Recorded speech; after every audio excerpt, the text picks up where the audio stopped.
안녕하세요. 저는 40대 중반의 평범한 주부입니다. 행복한 결혼에는 조건이 있죠. 아무리 남녀가 좋아도 가족과 가족의 만남이기도 하기에 특히 결혼을 앞둔 여자들은 시댁 어른들에 대한 두려움과 기대가 앞섭니다. 사위 사랑은 장모란 말은 있지만 며느리 사랑은 시어머니란 말은 없습니다. 그만큼 우리나라에선 딸 같은 며느리, 엄마보다 좋은 시어머니라는 건 사실 존재하지 않는다고 봅니다. 요즘 토크쇼를 보면 정말 세상이 많이 변했다는 걸 느낍니다. 시어머니와 며느리가 나와서 서로를 헐뜯고 서로의 단점을 고치라는 둥 시어머니 말이면 깨갱하는 며느리는 옛말이 된 것 같더라고요. 좋게 말하면 쿨하다 할 수 있지만 사실 시어머니에 대한 며느리들의 불만은 옛날이나 지금이나 같다는 겁니다. 표현만 안 했을 뿐이죠. 시어머니가 얼마나 싫고 무서웠으면 시자 들어가는 건 먹지도 보기도 싫다는 말이 있을까요? 하지만 시자만 들어도 기분 좋고 자꾸 보고 싶은 별종 며느리도 있다는 사실 아시나요? 그게 바로 접니다. 아무리 잘해주는 시어머니라도 시어머니가 보고 싶다는 게 말이 되냐? 라고 말하는 분들도 많으실 겁니다. 저는 이 물음에 답하라고 하라면 난 복이 많아서 그렇다라고 답해드리고 싶네요. 좀 재수없어 보일 수도 있지만 저희 시어머니와 저에 대한 스토리를 들으시면 아마 이해가 되실 겁니다. 아주 가끔 복을 타고난 사람들이 있죠. 고부 갈등이 뭐지? 시어머니가 너무 잘해주시는데? 라며 친정어머니보다 시어머니와의 케미가 잘 맞는 고부간도 있습니다. 그게 바로 접니다. 일찍 부모를 여의고 부모의 사랑이 뭔지 몰랐을 때 생판 남보다 못한 시어머니를 섬겨야 한다는 순간 저는 너무 무서웠고 어떻게 해야 할지 몰랐죠. 하지만 며느리 사랑은 시어머니라는 말이 있다는 걸 저와 시어머니는 당당히 보여줬습니다. 그리고 앞에서만 우리 며느리라고 부르는 게 아닌 정말 진심으로 저를 사랑한 시어머니. 시어머니와 며느리로 처음 만난 날, 저는 그날을 잊을 수가 없습니다. 저는 부모님이 돌아가시고 4명의 동생을 돌보는 그야말로 집안의 가장이었습니다. 동생들 교육비에 생활비까지 정말 한 달 한 달이 새로 시작되는 것이 저에겐 고통이었죠. 언니, 나 수학여행 가 말어. 수학여행? 얼만데? 아니, 수학여행을 간다고 하면 어디 가는데? 언제 가는데라고 물어봐야 하는 게 순서 아니야?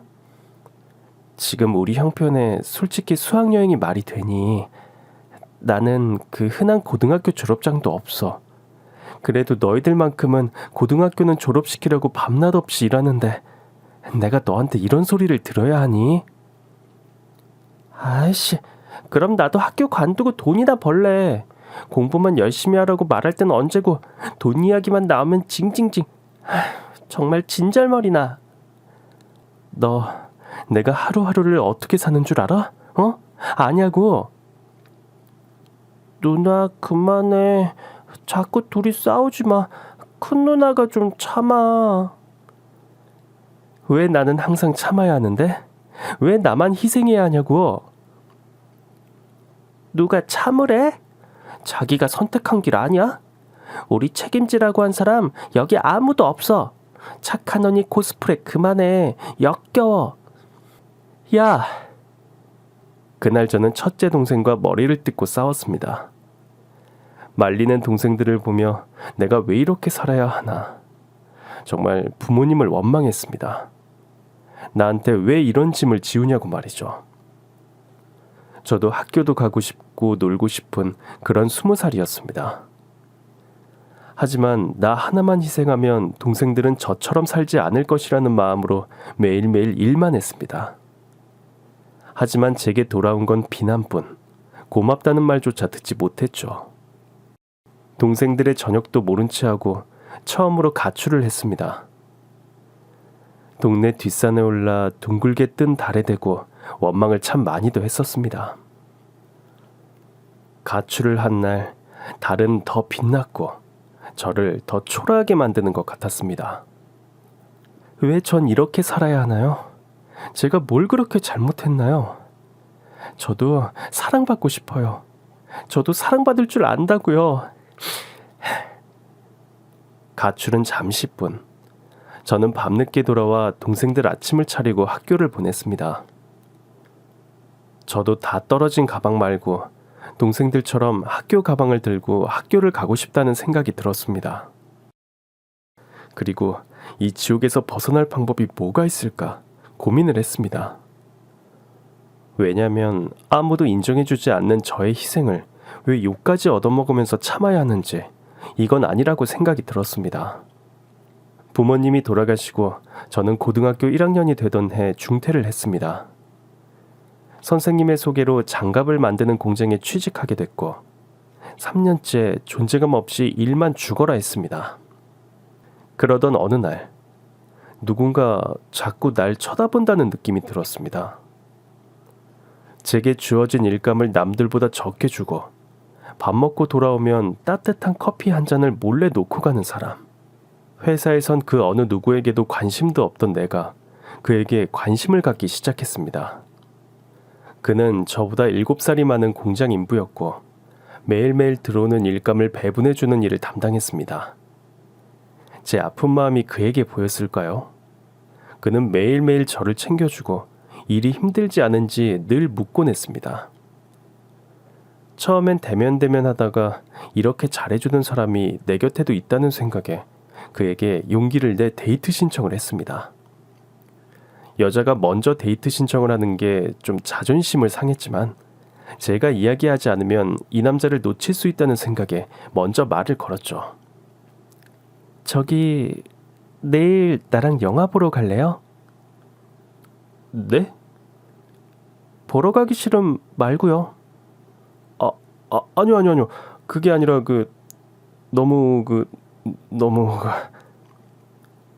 너무너무 뭐요? 좋아서요. 다음 날 그와 영화를 보게 됐고 우리의 사랑은 날이 갈수록 깊어졌습니다. 그는 매일 저를 집까지 바래다 주곤 했죠. 그러던 어느 날 그는 집에 들어가려는 제 손을 잡았습니다. 저는 순간 올 게 왔구나 생각했죠. 복순아, 나랑 살래? 네? 나랑 살자고. 내가 진정씨 뭘 믿고... 알아. 복순이 너는 나보다 돈도 많고 능력 좋은 남자 만날 수 있을 거야. 근데 내 이기심이 너를 보낼 수가 없어. 난 사랑받고 싶어요. 정말로. 그건 내가 이 세상 누구보다도 잘해줄 자신이 있어. 날 믿어. 난 네가 꼬부랑 할머니가 돼도 사랑할 거고 죽어서도 사랑할 거야. 복순아. 난 책임져야 할 동생이 4명이나 있어요. 그 애들을 두고 갈 수 없어요. 당신 식구가 내 식구고 내 식구도 당신 식구가 되는 거야. 이제 혼자 하지 마. 내가 있잖아. 이제 둘이서 하는 거야. 좋은 일도 나쁜 일도 둘이 나누자. 복순아, 나랑 결혼해 줄래? 그는 작은 실반지를 제 손가락에 끼워줬고 저는 반지를 보며 집에서 기다리는 동생들이 떠올랐습니다. 많이 망설이고 망설였지만 그의 진심이 와 닿았고 저는 그와 인생을 함께하고 싶었습니다. 언니, 진짜 시집가? 정말 안 와? 자주 올 거야. 언니가 너희 버리고 가는 게 아니야. 언니 남편이 될 사람, 우리 식구가 되는 거야. 언니랑 언니 남편이랑 너희를 잘 돌볼 거야. 약속했어. 솔직히 말해. 우리가 귀찮아진 거잖아. 동생들 버리고 혼자 잘 살아봐 어디. 너 정말 끝까지. 언니, 아니, 너 필요 없어. 내가 동생들 돌볼 거야.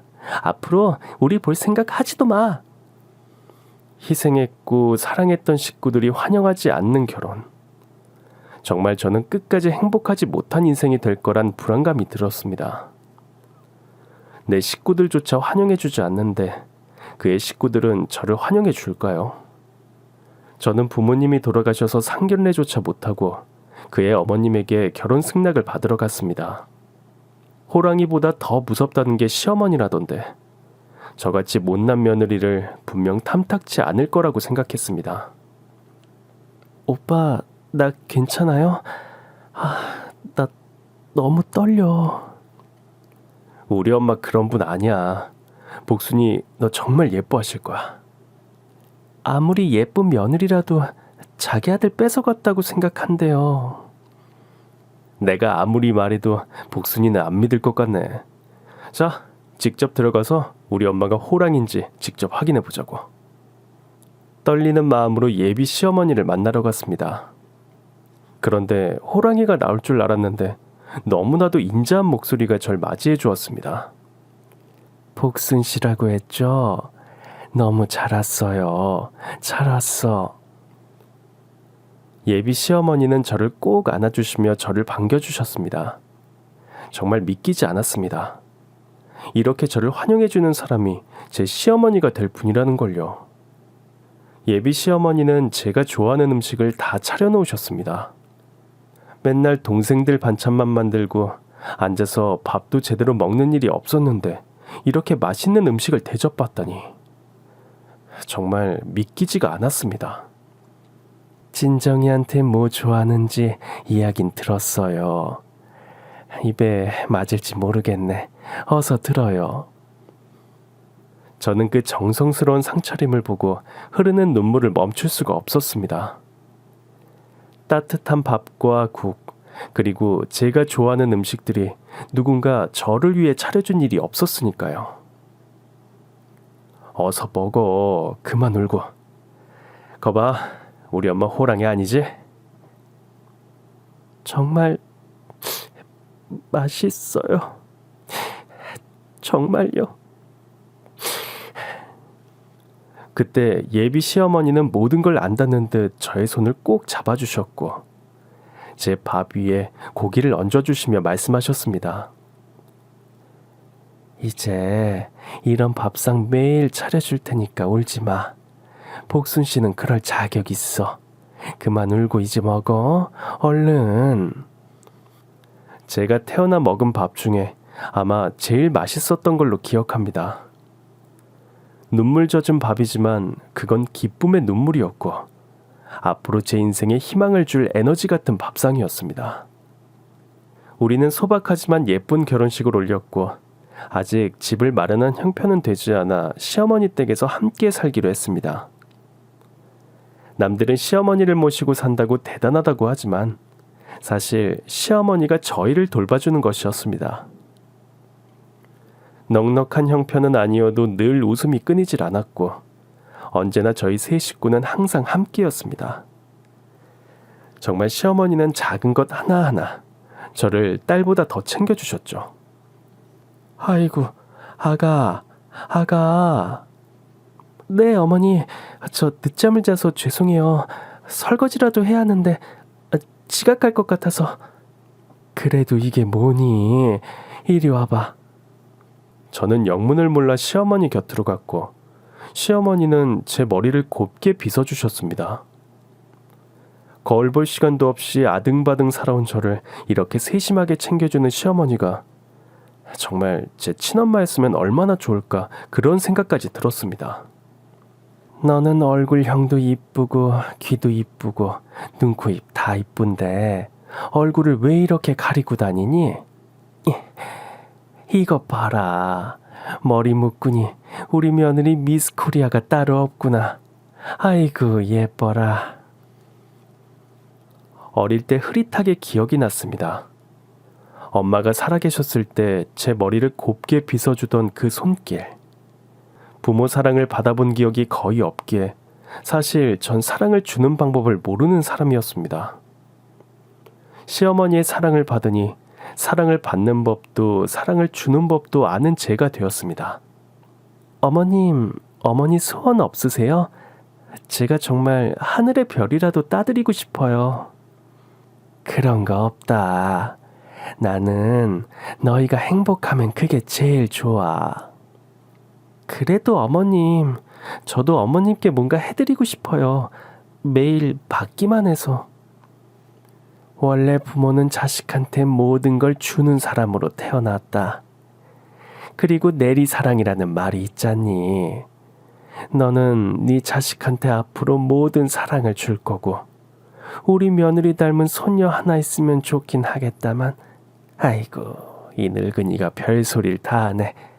요즘 며느리한테 손자 낳아달라면 시어머니 점수가 깎인다며? 나는 우리 며느리한테 100점은 못 돼도 50점 이상은 돼야지. 그렇지? 아니에요, 어머니. 어머님은 저한테 100점, 아니 1000점 점수로 매길 수 없을 정도로 저한테 소중한 분이에요. 어머님, 오래오래 저희랑 건강하게 사셔야 돼요. 아셨죠? 제가 시어머니를 행복하게 해드리기 위해선 정말 예쁜 손자를 안겨드리는 것이라는 생각을 했습니다. 그래서 남편과 이세에 대해 상의를 했습니다. 저기 여보, 우리 아기 가질까? 아기? 생각만 해도 좋네. 우리 복순이 닮은 아기라. 근데 아직 우리 형편이 좀 그렇잖아. 자기 동생들도 돌봐야 하고. 막내 처남 좀 더 크면 그때 가지는 게 좋지 않을까? 당신은 어떻게 매일 나를 감동시켜요? 내가 그랬잖아. 자기 동생들도 내 식구라고. 그러니 너무 부담 갖지 마라. 알았지? 그렇게 5년이 지나고 막내 동생이 고등학교를 졸업했습니다. 이제 동생들은 다 성인이 되었고 저도 아기를 가져야겠다고 생각했죠. 하지만 맘처럼 아이를 가지는 일은 쉽지 않았습니다. 너무 아기를 원한 나머지 상상 임신도 했었죠. 아마 산부인과를 거의 출근하듯 아이를 가지기 위해 저희 부부는 정말 노력했습니다. 아가, 나 좀 보자꾸나. 네, 어머님. 그렇게 조급해할 필요 없다. 네? 아기는 하늘이 점지해 주는 것이야. 자연스럽게 아이가 생기길 바라면 돼. 그러기 위해선 네 마음이 먼저 편해야 해. 그러면 아이는 너한테 올 거다. 그러니 너무 애쓰지 마라, 아가. 그래도 친정 식구들 때문에 제가 때를 놓친 게 아닌지 너무 죄송해요. 무슨 소리야. 그런 생각 절대 하지 마라. 알겠니? 정말 부모 복은 없어도 남편 복, 시어머니 복은 제가 타고났나 봅니다. 시어머니 말씀대로 저는 마음 편하게 아기를 기다렸고 드디어 아기를 갖게 되었습니다. 여보, 나 임신이래, 임신. 정말? 진짜? 우와, 나 아빠 되는 거야? 고마워. 정말 고마워. 사실 어머님께 제일 먼저 전화드렸는데 안 받으시네. 제일 먼저 소식을 전해드리고 싶은데. 어디 잠깐 외출하셨나 보지. 엄마는 만나서 말씀드리자. 여보, 뭐 먹고 싶은 거 없어? 그리고 오늘은 택시 타고 집에 가. 알겠지? 버스 타지 마. 이제 조심 또 조심해야 해. 알겠습니다. 서방님, 이따 집에서 봐요. 빨리 집으로 뛰어가 어머님께 이 기쁜 소식을 전해드리고 싶었지만 조심 또 조심해야 한다는 남편의 말에 택시를 타고 집으로 바로 갔습니다. 어머님! 그날따라 꼭 우리 집이 아닌 듯 냉기가 감도는 걸 느꼈습니다. 저는 임신을 하면 감기 몸살 같은 느낌이 든다는 의사 말에 그냥 임신의 한 증상이라고 생각했죠. 하지만 지금 생각해보면 그날 이 모든 사건의 시작을 알리는 하나의 신호인 것이었습니다. 저녁을 차리고 어머님이 오시길 기다렸습니다. 어머님은 저녁 시간이 훌쩍 넘어서야 집으로 돌아오셨습니다. 엄마, 어디 갔다 오시는 거예요? 밖에 추운데. 볼 일이 좀 있어서. 어머님, 무슨 일 있으세요? 왜 눈에 눈물이... 아니다. 나 좀 피곤하구나. 좀 쉬어야겠다. 저는 어머님께 임신 사실을 그날 알리지 못했고 임신의 기쁨도 잠시 눈물 고인 어머님의 모습이 제 머리에서 떠나질 않았습니다. 여보, 어머님 무슨 일 있는 거 아닐까? 아까 우신 것 같았어요. 그러게, 저런 모습은 처음인데. 내일 일어나면 어머님께 조심스럽게 물어봐요. 무슨 일 있으시면 우리가 해결해 드려야죠. 알겠어. 그날 밤 뱃속의 아이에게 부탁을 했습니다. 할머니가 무슨 일로 속상하신지, 할머니가 별일 없기를 아이에게 마음속으로 이야기했습니다. 다음날 아침, 어머님은 초췌한 모습으로 늘 그렇듯 저희의 아침밥을 차리고 계셨습니다. 어머님, 일어났니?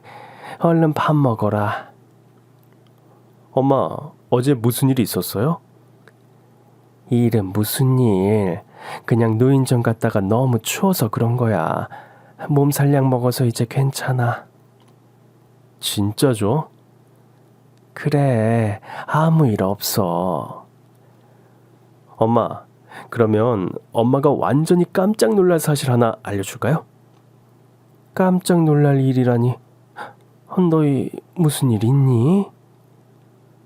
당신이 말씀드려. 어머님, 8달 후면 손자 보실 것 같아요. 정말이니? 정말이야? 아이고, 장하다. 우리 며느리, 아이고, 고맙다, 고마워. 이것 봐. 우리 엄마 얼굴에 금방 화색이 도시네. 엄마가 보기에 딸인 것 같아? 아들인 것 같아? 그게 뭐가 중요하니? 우리 손자 건강한 게 중요하지. 나는 1타 2피 쌍둥이였으면 좋겠어. 그때 어머니는 들고 있던 밥그릇을 갑자기 떨어뜨리셨습니다. 엄마 괜찮아요? 좀 어지러워서. 아가 오지 마라. 다친다. 얼른 비켜. 어머님, 오늘 저랑 병원 좀 가셔요. 아무래도 감기가 심하게 오신 것 같아요. 저랑 오늘 같이 병원 가셔요. 네? 시어머니는 한사코 안 가시려는 병원을 저는 억지로 모시고 갔습니다. 그런데 정말 믿기 싫은 현실을 그날 마주하게 되었습니다. 알츠하이머입니다. 치매요. 벌써 많이 진행이 되셨어요. 네? 저희 어머니가요? 아마 이 정도 되면 집도 잘 못 찾으실 거예요. 외출 삼가시고 치매 환자를 위한 이름표라든지.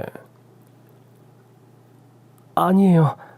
다시 검사해 주세요. 어머님은 벌써 저희 병원에 다녀가셨어요. 몇 달 전에요. 본인도 잘 아실 겁니다. 이제 가족분들이 잘 챙겨주셔야 해요.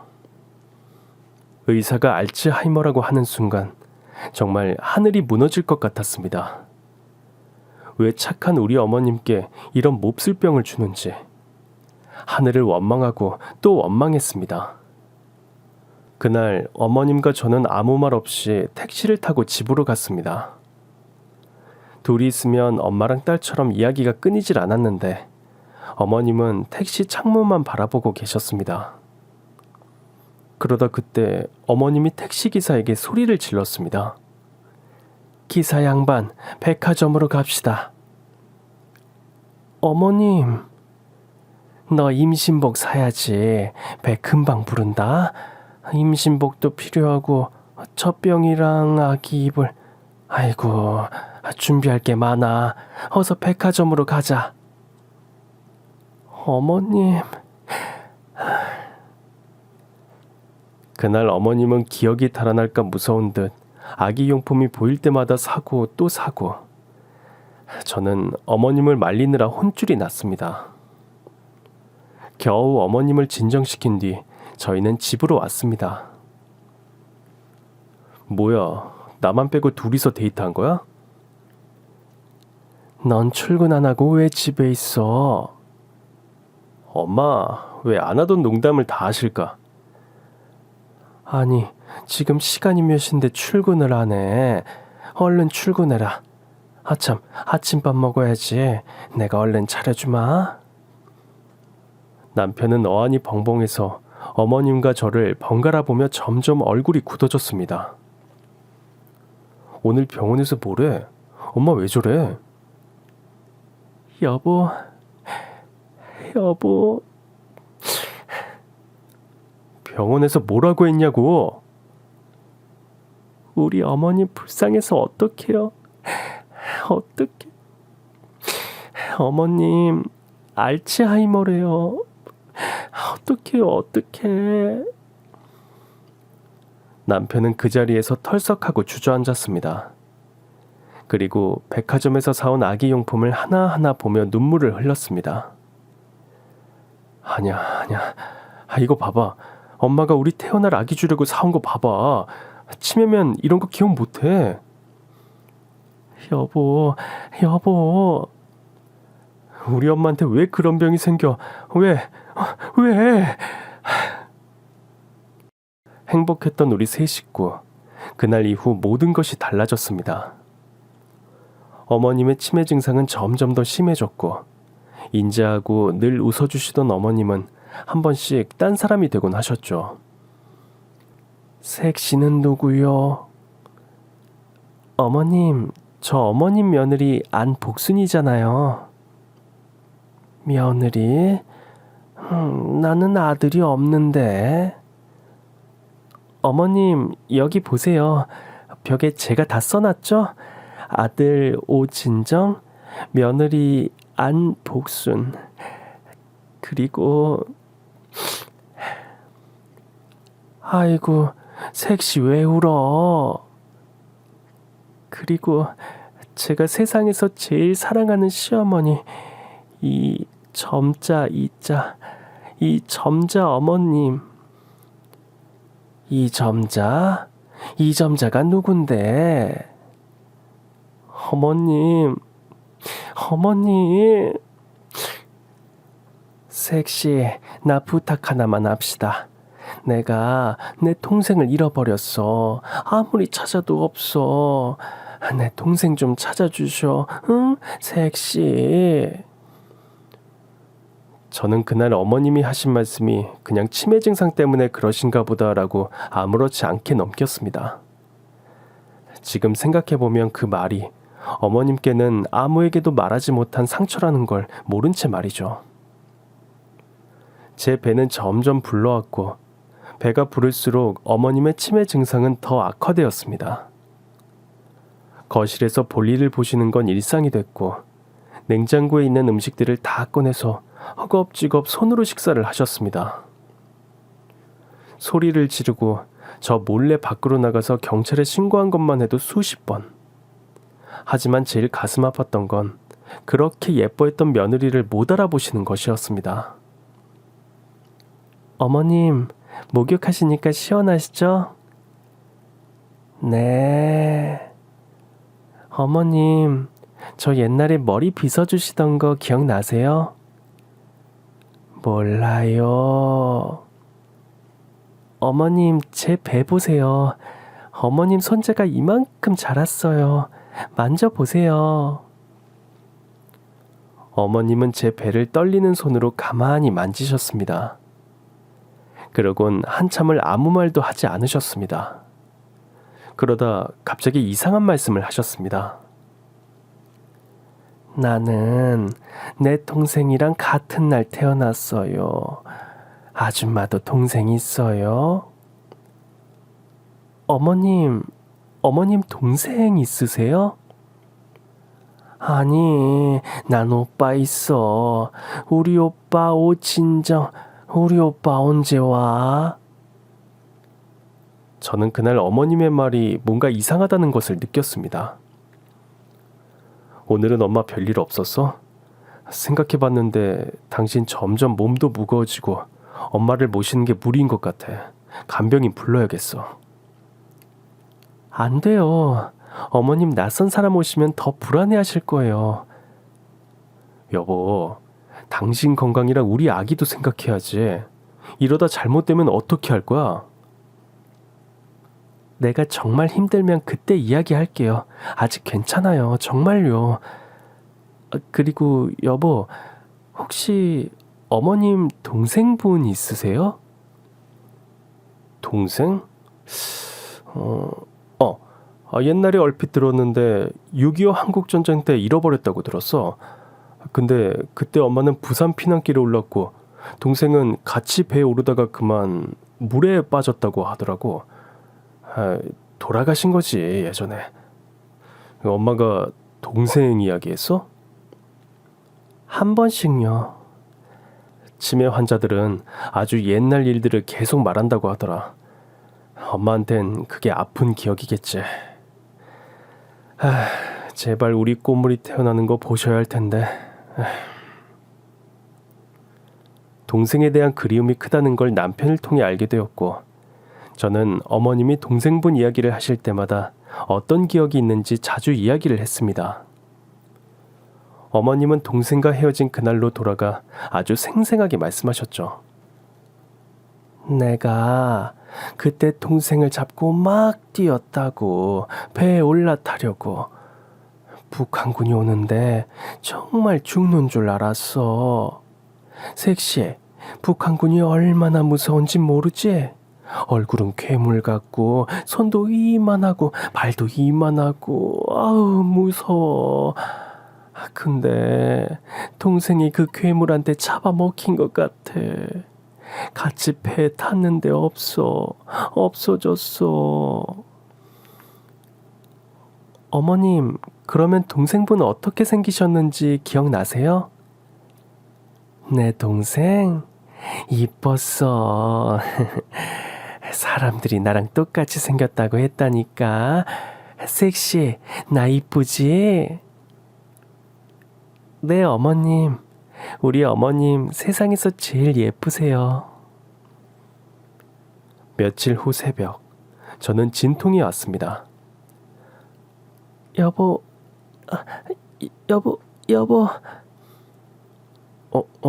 왜, 아파? 아기가 나오려나 봐요. 진짜? 잠깐만. 그래. 저 택시부터 잡아야겠어. 잠깐만. 저는 진통이 오자 드디어 우리 꼬물이를 만나는구나 라는 기쁜 마음에 진통이 와도 아픈 것도 몰랐습니다. 그런데 시어머니가 제 방문을 여시고는 저에게 다가오셨습니다. 아가, 숨을 크게 쉬어라. 크게.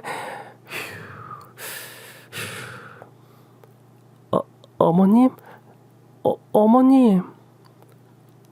그래, 시엠이다. 시엠이를 왜 이렇게 불러? 그만 부르고 얼른 숨 쉬어.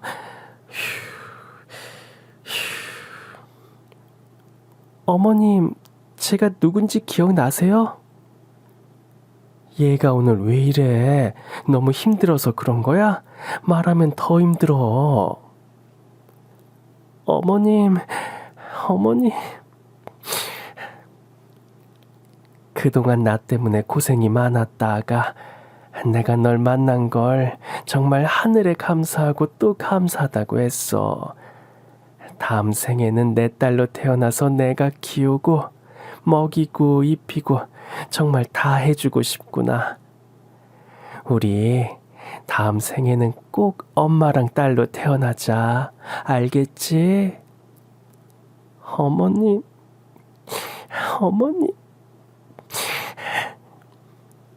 저는 10시간 진통 끝에 출산을 했고 어머님 말씀대로 예쁜 딸을 낳았습니다.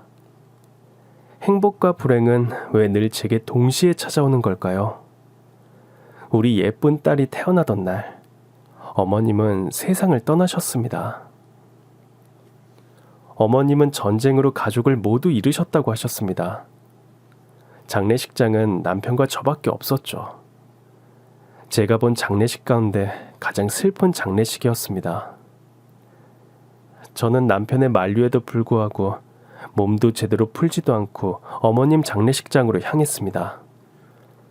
저희 부부는 어머님 영정사진을 보며 하염없이 눈물만 뚝뚝 흘렸습니다. 엄마, 엄마, 엄마. 어머님, 조금만 더 저희한테 시간을 주셨으면 예쁜 손주 얼굴 보셨을 텐데. 어머님이 그러셨잖아요. 저 닮은 예쁜 딸 보고 싶다고. 근데 왜 이렇게 일찍? 우리 어머니 불쌍해서 어떡해.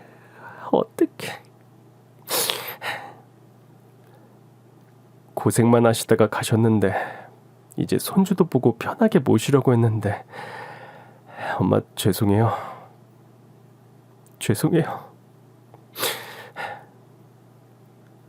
시어머니의 장례는 어머님의 생전 바람대로 화장으로 치렀고 저희는 어머님을 보내드리려 어머님의 고향과 가장 가까운 곳에서 유골을 뿌렸습니다.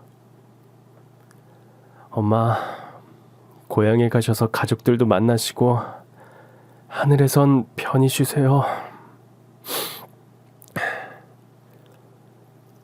어머님, 하늘에서도 저희 보고 계실 거죠? 항상 어머님이 곁에 있다고 생각하고 저희 열심히 살게요.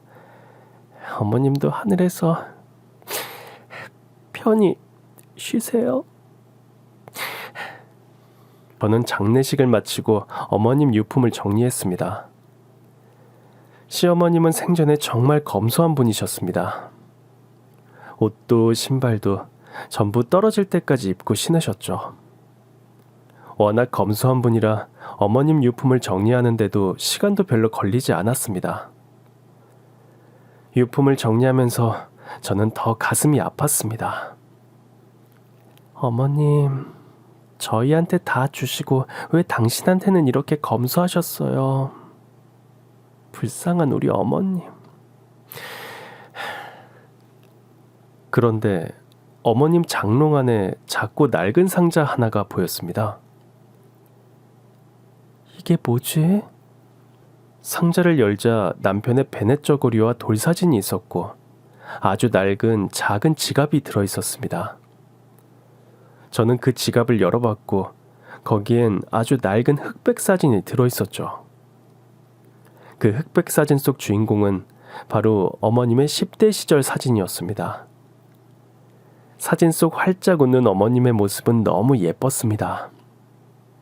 그런데 누군가와 손을 잡은 사진인 것 같았는데 사진 반쪽은 찢겨 있었죠. 어머님도 가족이 있으셨구나. 어머님, 하늘에선 가족들과 꼭 만나시길 바래요. 어머님. 저는 늘 어머님과 함께하고 싶은 마음에 그 사진을 제 지갑에 넣고 다녔습니다. 어머님 어린 시절 사진을 지갑에 넣고 다닌 후 기분 탓인지 정말 어머님이 늘 제 곁에 계신 것만 같았거든요. 저희 딸아이는 어느덧 10살이 되었고 아이의 생일은 곧 어머님이 돌아가신 날이 되었죠. 엄마, 우리 할머니는 어떤 분이셨어? 아주 인자하시고 좋은 분이셨어. 우리 준이를 가졌을 때 얼마나 기뻐하셨다고. 정말? 내가 뱃속에 있을 때? 그럼 할머니는 우리 준이를 만나는 게 소원이라고 하셨어. 나도 할머니 보고 싶어. 엄마도 너무너무 보고 싶어. 아이가 10살이 되던 날로 기억합니다. 생일상과 제사상을 동시에 차리게 되던 해였습니다. 저는 어머님 제삿날은 최고로 좋은 음식들로 정성스럽게 차려드렸죠. 그날도 여느 해처럼 시장에서 제사에 차릴 음식을 만들 장을 보러 나간 날이었습니다. 사과, 배, 감, 또 뭐지? 여튼 최고로 좋은 걸로 주세요. 아이고, 오늘 시어머니 제삿날인가 보네. 맨날 깎아달라는 우리 준이 엄마가 통 크게 쏘는 걸 보니. 네, 흠난 과일은 절대 안 돼요, 사장님. 크고 제일 좋은 거 아시죠? 네네, 좋은 놈으로 골라드리죠. 그때 과일을 찾는 한 손님이 제 옆에 다가왔습니다. 나도 그 사과 좀 주시오. 아주 좋아 보이네. 아이고, 어르신 나오셨어요? 네네, 좋은 걸로 골라드릴게요. 저는 과일을 찾는 손님을 보게 됐고 그 손님의 얼굴을 본 순간 장바구니를 떨어뜨리고 말았습니다. 아유, 이걸 어째 다 흘렸네. 애기 엄마, 얼른 주워야지 뭐예요. 저는 순간 몸이 얼음이 되었습니다. 돌아가신 시어머니와 똑같이 생긴 분이 제 옆에 서 있었기 때문이죠. 저는 너무 믿기지 않아 눈을 비비고 또 비볐습니다. 하지만 제 옆에 계신 어르신은 저희 시어머니라고 해도 믿길 정도로 정말 똑같이 생긴 분이셨습니다. 아, 네, 죄송해요. 혹시 성이 이 씨세요? 갑자기 앞도 뒤도 없이 내 성은 왜 물어요? 얼른 장 본 거 주워 담아요. 참, 젊은 사람이 이상하네. 그 어르신은 과일을 사고 자리를 떠나셨고 저는 과일도 사지 않은 채 그분을 계속 쫓아갔습니다. 보고 또 봐도 정말 저희 시어머니와 똑같이 생기신 분이셨죠. 저는 그분을 놓칠 수 없었습니다. 제가 그렇게 사랑하던 시어머니와 너무나도 닮으셔서 말이라도 걸어보고 싶었습니다. 저기 어르신. 아이고 깜짝이야. 아야, 날 따라온 거요? 네, 어르신. 너무 죄송한데 잠시 시간 좀 내주실 수 있으세요? 무슨 일인진 모르겠지만 아유, 애기 엄마 안색이 너무 안 좋네. 어디 가서 물이라도 좀 마십시다. 따라와요. 저는 어르신을 따라 시장 안에 있는 작은 노점 카페에 갔습니다. 어르신은 따뜻한 유자차를 저에게 건네주셨죠. 일단 이것부터 좀 마셔요. 뭔진 모르겠지만 젊은 사람이 혼이 다 나갔구만. 어르신, 실례지만 올해 연세가 어떻게 되세요? 아니, 아까부터 자꾸 내 성이 뭐냐, 나이가 어떻게 되냐, 그걸 왜 물어보는 거요? 사실은 10년 전 돌아가신 저희 시어머니와 너무 닮으셨어요. 아니, 똑같이 생기셨어요. 오늘이 시어머니 제삿날이라 제사 음식 장을 보러 나왔는데 어르신을 보고 제가 너무 놀라서 그만. 그렇구먼. 내 성은 이씨고 6.25 전쟁통에 가족을 잃어버려서 그 충격인지 이름도 기억도 다 잃어버렸어요. 사실 혼자 사는 노인네라오. 그럼 연세는요? 올해 연세는 어떻게 되세요? 가만 보자. 내 나이가 올해 70하고 8이네. 늙으니 나이도 가물가물하다오. 전 너무 놀랐습니다. 어머님이 치매 증상이 심하셨을 때 생전에 똑같이 생긴 동생이 있다고 입버릇처럼 말씀하신 것이 떠올랐죠. 그리고 6.25 전쟁 때 동생을 잃어버린 사실, 성이 이 씨라는 점. 그때 하나하나 퍼즐이 맞춰졌죠. 그럼 이 사진 좀 보실래요? 저는 지갑 속에 있던 시어머니의 어린 시절 사진을 어르신께 보여드렸습니다. 누군가와 분명 같이 찍은 사진인데 사진의 반쪽이 찢겨진 그 사진을 말이죠. 사진을 보자마자 어르신은 너무 놀라셨습니다. 아니, 이 사진 왜 애기 엄마가 갖고 있는 거요? 이 사진 속 주인공이 제가 말씀드렸던 저희 시어머님이세요. 어르신은 갑자기 가방에서 손수건으로 감싼 사진 한 장을 저에게 내미셨습니다. 내가 전쟁통에 가족 모두 잃고 기억도 잃었는데 내 호주머니에 이게 들어있더라고. 나는 그때 기억은 없었지만 확신했지. 반쪽짜리 사진을 갖고 있는 사람이 분명히 내 가족이다. 내 가족이다라고 말이야. 근데 내 가족을 오늘 만난 것 같네. 이것 보시오. 사진을 합치니 둘이 똑같이 생겼네. 내 가족을 찾았어. 아이고. 어머님이 생전에 그렇게 찾던 동생분이 바로 어머님의 제산 날치의 옆에 나타나신 겁니다. 시어머니의 동생분과 저는 시장 길바닥에서 서로 끌어안고 오열했고 긴 말을 하지 않아도 서로가 서로를 안으며 위로를 했죠. 아이고, 내가 가족도 없이 이렇게 살면 뭐하나 하면서 죽어야지 했는데 살다 보니 이런 일도 있구먼. 이런 일도 있어. 에휴, 내가 동생이라고? 그럼 우리 쌍둥이 언니 세상을 뜬 거예요?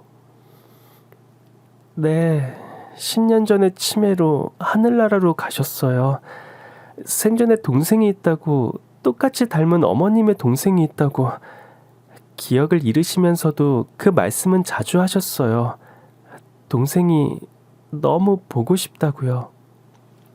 나는 언니가 있는 줄도 모르고 70평생을 얼굴도 모르는 가족을 그리워했지. 가족 없는 외로움은 정말 죽고 싶을 정도로 힘들었다오. 명절이면 눈물로 보내는 일이. 그런데 내가 살아있길 너무 잘했구먼. 우리 언니를 찾았으니 말이야. 언니.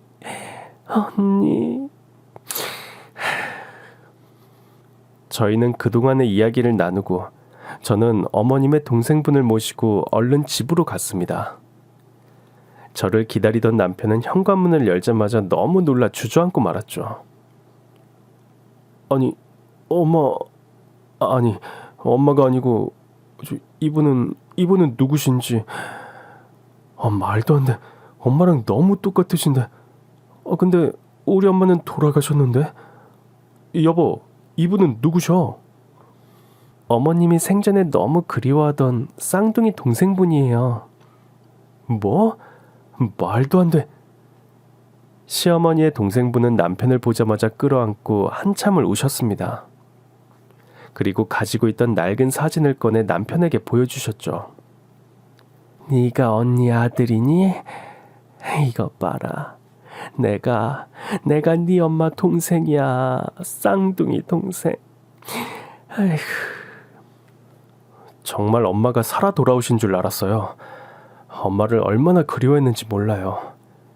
제 그리움이 하늘에 계신 엄마한테 닿았나 봐요. 엄마 동생, 아니 이모가 이렇게 제 곁에 와주시다니. 그래. 엄마랑 둘이서 고생 많이 했다면서? 내가 그 맘 안다. 그 맘 알아. 아이고. 하늘이 이 늙은이한테 복을 다 주시고 내가 헛되게 살진 않았나 보다. 아이고.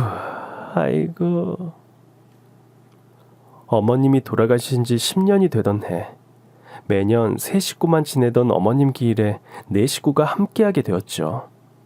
시이모님은 어머님 영정사진을 끌어안고 밤새도록 우셨습니다. 저희 부부는 그 모습을 지켜보며 기쁨과 슬픔이 동시에 교차했고 돌아가신 어머님처럼 잘 모셔야겠다는 다짐을 했죠. 시이모님을 만난 것만으로도 저희는 너무 행복했습니다. 그런데 정말 시어머니의 사랑은 하늘에서도 끝이 없으셨습니다. 얘들아, 내가 그 힘든 전쟁통을 겪고 정말 이 악물고 열심히 살았다.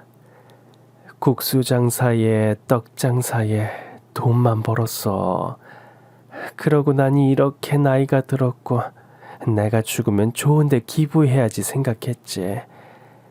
그런데 내 인생을 전부 통틀어줘도 아깝지 않은 내 조카 며느리, 그리고 이쁜 손자까지 생겼으니 나는 이제 죽어도 여한이 없구나. 시이모님은 사람들이 말하면 알만한 큰 국밥집을 운영하고 계시는 분이셨습니다. 돌아가신 시어머님처럼 너무나도 검소하셨고 늘 불쌍한 사람들을 위해 매년 기부를 하고 계셨습니다. 내 모든 재산을 너희에게 주고 싶구나. 받아주겠니? 저희 부부는 말도 안 되는 일이라고 시이모님의 부탁을 한사코 거부했지만 시이모님은 너무 간절하게 부탁하셨습니다. 저희는 시이모님이 가진 것이 없으셔도 평생 잘 모시리라 다짐했는데 이렇게 저희한테 큰 선물을 주시다니 정말 믿기지가 않았습니다. 그날 이후 남편은 시이모님이 운영하시던 국밥집을 맡아 운영하게 됐고 시이모님은 저희와 함께 살게 되셨습니다. 시이모님은 저희 시어머니와 얼굴만 똑같으신 게 아니었습니다. 저에 대한 사랑 또한 돌아가신 시어머니와 똑같이 저를 너무 아껴주셨습니다. 준이야, 할미 왔다. 할머니. 아이고, 내 새끼. 자, 할미가 우리 준이 선물 사왔다. 정말요? 시모님은 저희 딸아이의 옷과 가방, 그리고 신발까지 너무 예쁜 것들을 선물해 주셨습니다.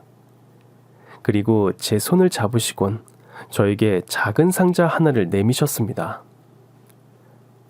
준이의 미야, 우리 언니, 불쌍한 우리 언니 잘 보살펴줘서 정말 고맙다, 고마워. 내가 이 은혜를 어떻게 갚을지. 아니에요. 제가 오히려 어머님 사랑 덕분에 너무 행복했어요. 정말 차고 넘칠 만큼 사랑을 주셨어요. 저에겐 친부모님과 다름없는 분이셨어요. 자, 우리 이제 한 가족이니 나눠 끼자꾸나. 그날 시이모님은 저에게 너무 예쁜 반지를 주셨습니다. 그리고 시이모님도 저랑 똑같은 반지를 손에 끼시곤 저를 꼭 안아주셨습니다. 이제 나도 너도 혼자가 아니다. 나한테 가족을 선물해준 우리 언니를 생각하며 행복하게 살자꾸나. 네, 이모님. 저도 이모님 잘 모시고 더 행복한 가정을 꾸리고 싶어요. 돌아가신 시어머님이 하늘에서 기뻐하실 수 있도록요. 하늘이 내린 인연이 있다고 하던가요? 늘 불행했던 제 삶에 가족이란 울타리는 저에게 너무나도 소중한 존재란 걸 느끼며 살고 있습니다. 여러분도 곁에 있는 가족을 아껴주고 사랑해주세요. 가족이 곁에 있는 것만으로도 행복하다는 사실을 절실하게 느낄 때가 올 거예요.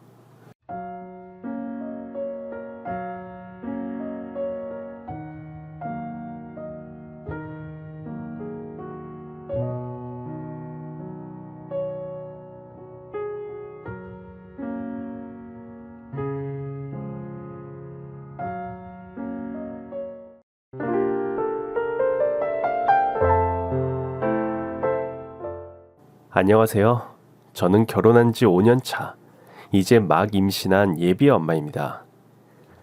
아이를 좋아해서 결혼 후부터 바로 아이를 가지고 싶었지만 너무 심한 스트레스 때문인지 아이가 생기지 않다가 그 스트레스가 사라진 후 바로 임신을 하게 되었습니다.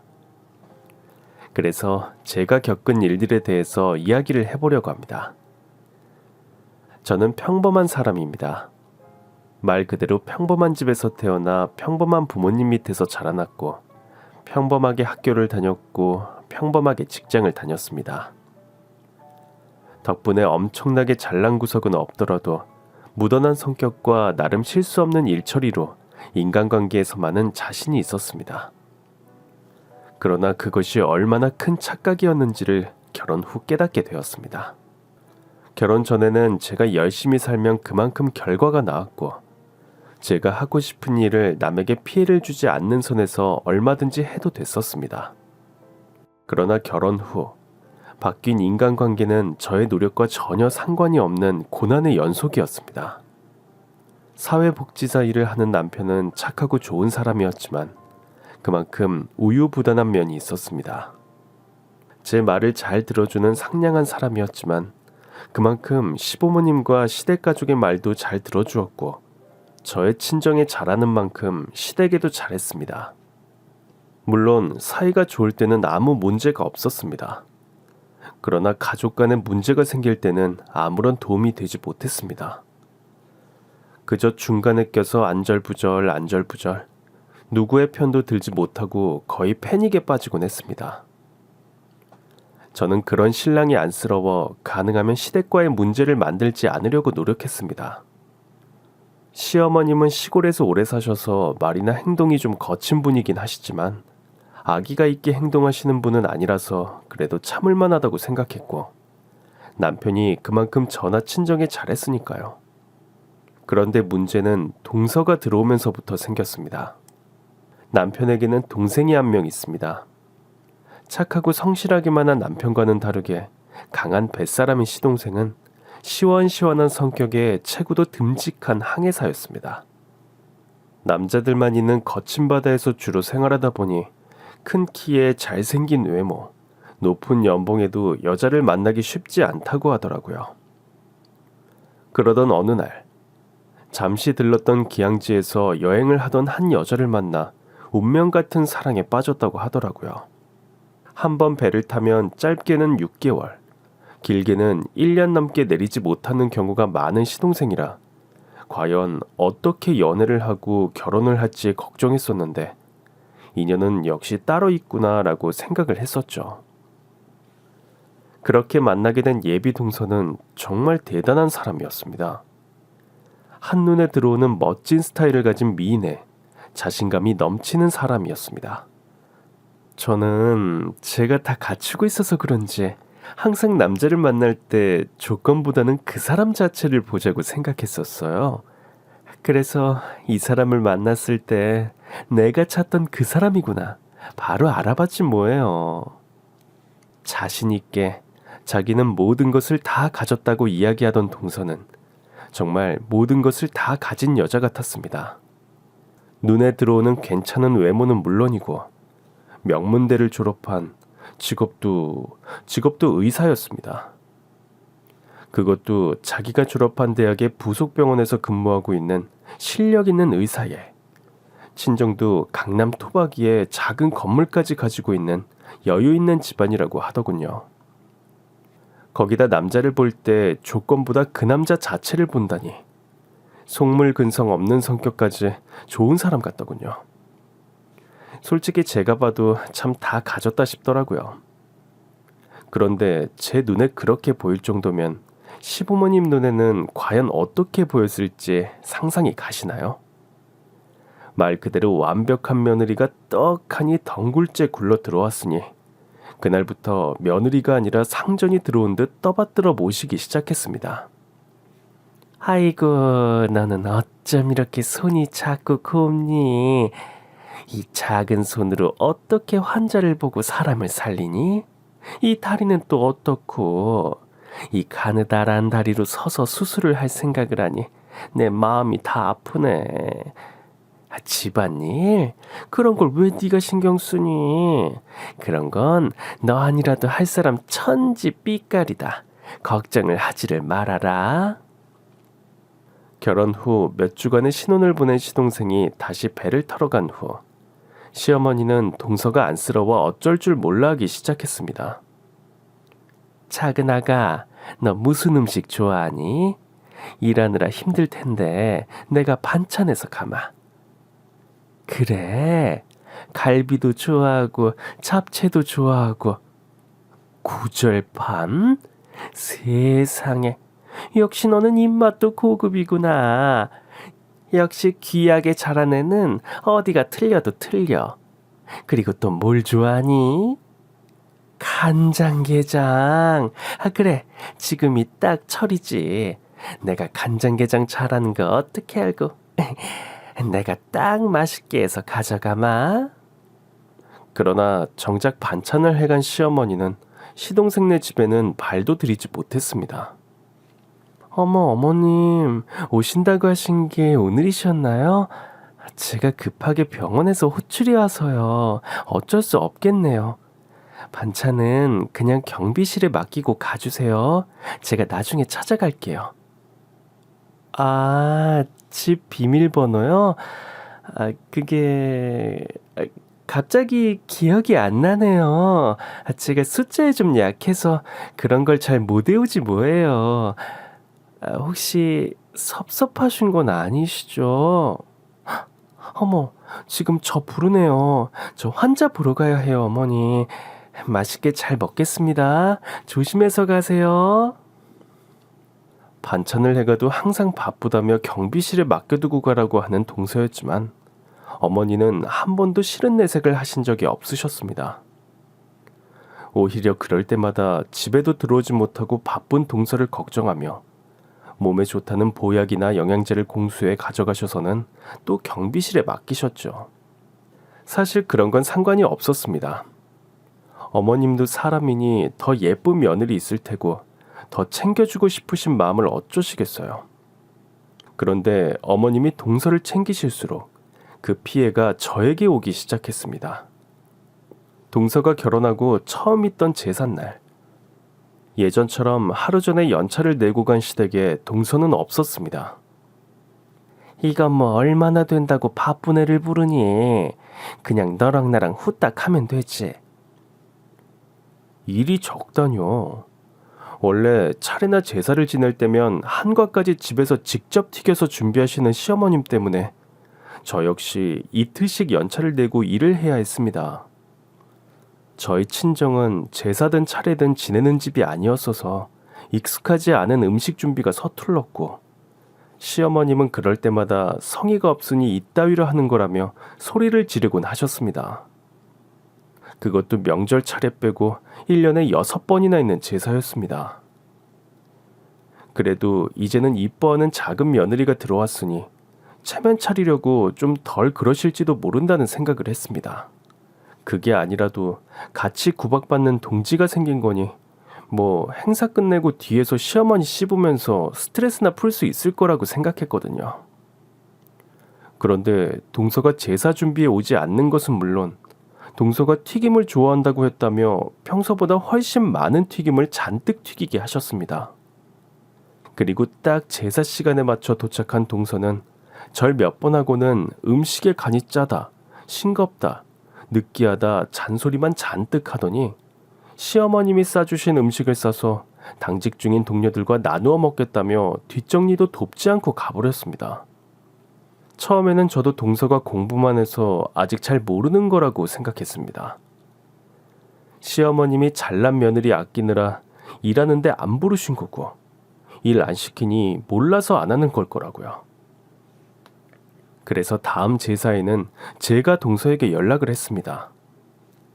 동서 잘 지내지? 다음 주가 또 제사네. 원래 어머님이 제사는 정성이라고 생각하시는 분이라서 일이 좀 많아. 그러니까 이번 제사에는 꼭 일찍 와서 일하는 거 봐봐. 처음이라 어떻게 하는지 익숙하지 않겠지만 와서 잔심부름이라도 하면서 얼굴 보자. 그런데 전화기 너머로 들리는 건 비웃음이었습니다. 어머 형님, 무슨 조선시대 사세요?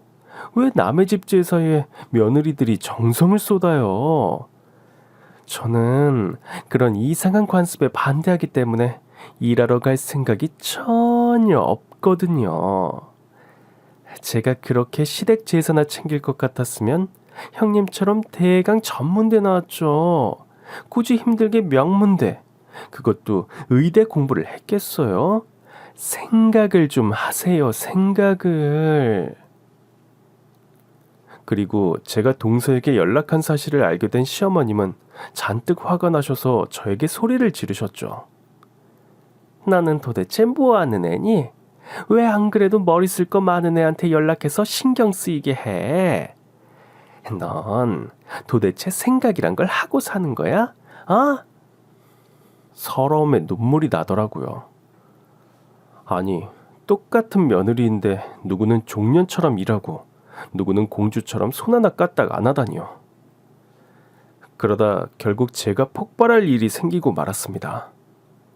그건 동서가 결혼하고 첫 번째로 맞이하게 된 시어머니의 생일날이었습니다. 형님, 저예요. 곧 있으면 어머님 생신이시더라고요.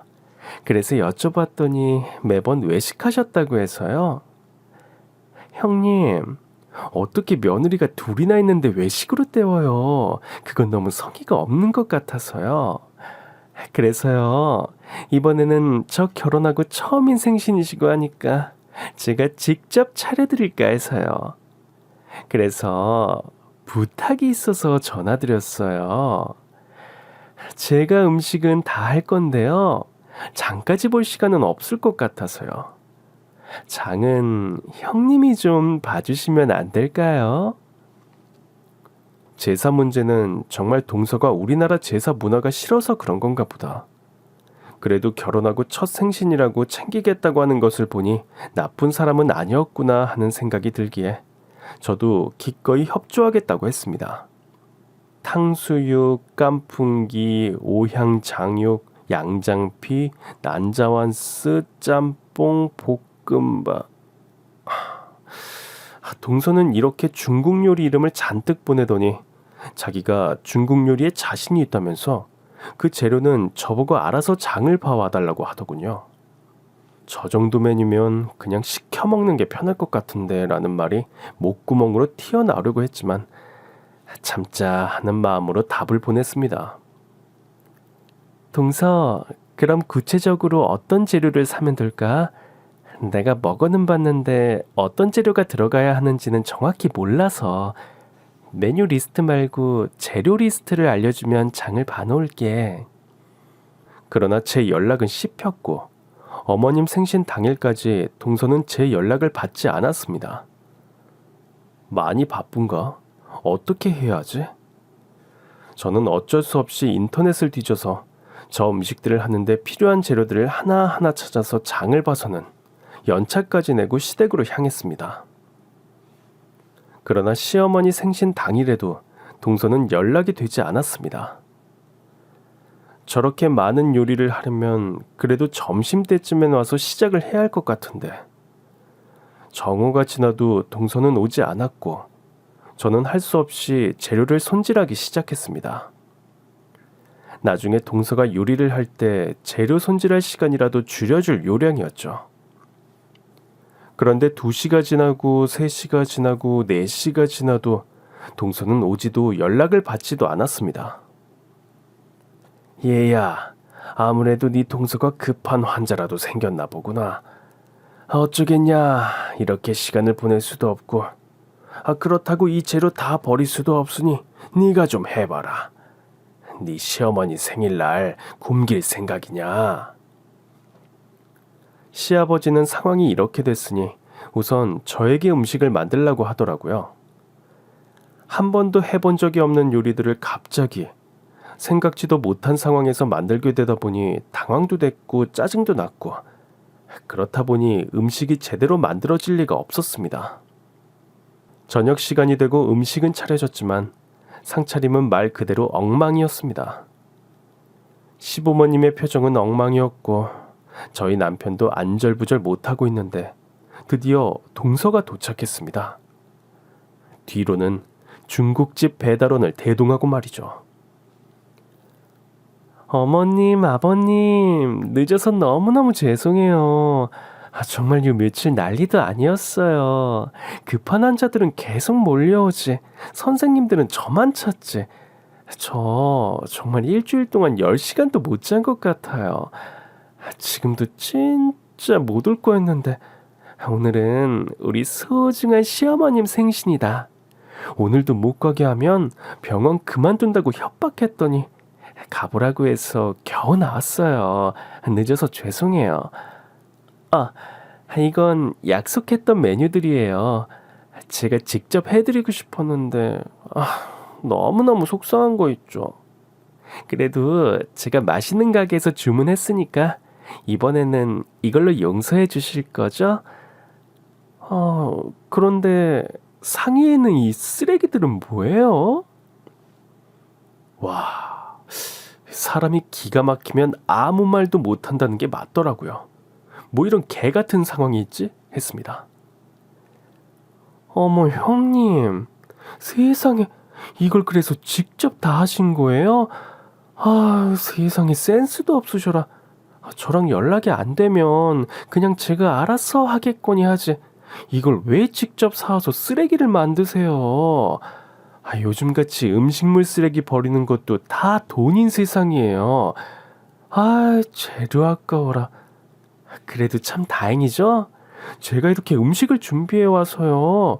아니었으면 큰일 날 뻔했네요. 어머님 생신에 다 굶으실 뻔했잖아요. 어떻게 봐도 저를 엿먹이려고 하는 게 딱 보이는 상황이었습니다. 거기다 식사를 끝내고 난 후에 시어머니는 작은애, 너는 어쩜 이렇게 착하고 사람이 됐니? 그렇게 바쁜 중에 도와주고 정말 너무 고맙다. 아휴, 며칠을 못 잤으면 피곤할 텐데 어서 가서 쉬어라. 운전할 수 있겠어? 시아버지 보고 데려다 주라고 할까? 아니면 지금 안방 들어가서 좀 자고 갈래? 시어머니는 밥만 열심히 먹은 동서가 뭐가 안쓰러운지 걱정이 한가득이셨어요.